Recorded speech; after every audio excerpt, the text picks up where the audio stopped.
আসসালামু আলাইকুম বন্ধুরা, আমার চ্যানেলে আপনাদের ওয়েলকাম আছে। তো আজকে আমি বানাবো লাউ বড়ি। চলো কিভাবে বানাতে হবে একবার রেসিপিটা দেখে নিই।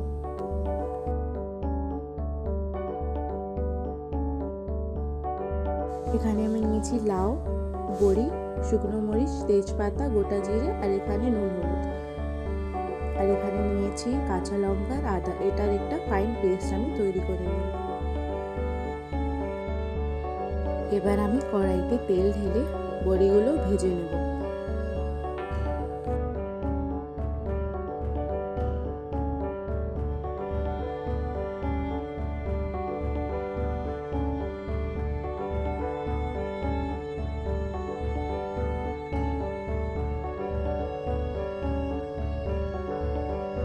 এবার বড়িগুলো ভাজা হয়ে গেছে। এই তেলের মধ্যে আমরা ফোড়ন দিয়ে দেব, আর যে বাটা রাখা মশলা ছিল সেটা, আর নুন হলুদ দিয়ে দেব।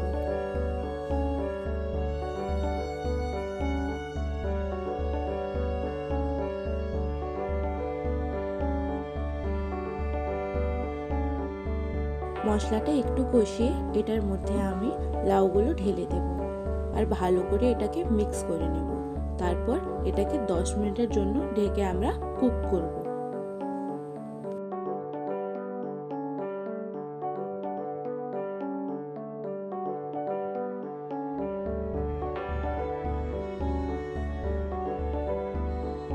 এবার এটাতে বড়িগুলো ঢেলে আরও 5-7 মিনিটের জন্য আমরা অল্প জল দিয়ে এটাকে কুক করব।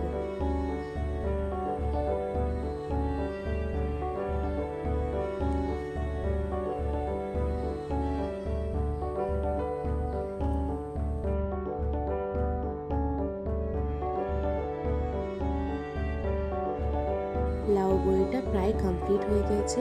আপনারাও এরকম বাড়িতে বানিয়ে দেখবেন আর আমাকে কমেন্ট করে জানাবেন যে কেমন হয়েছে।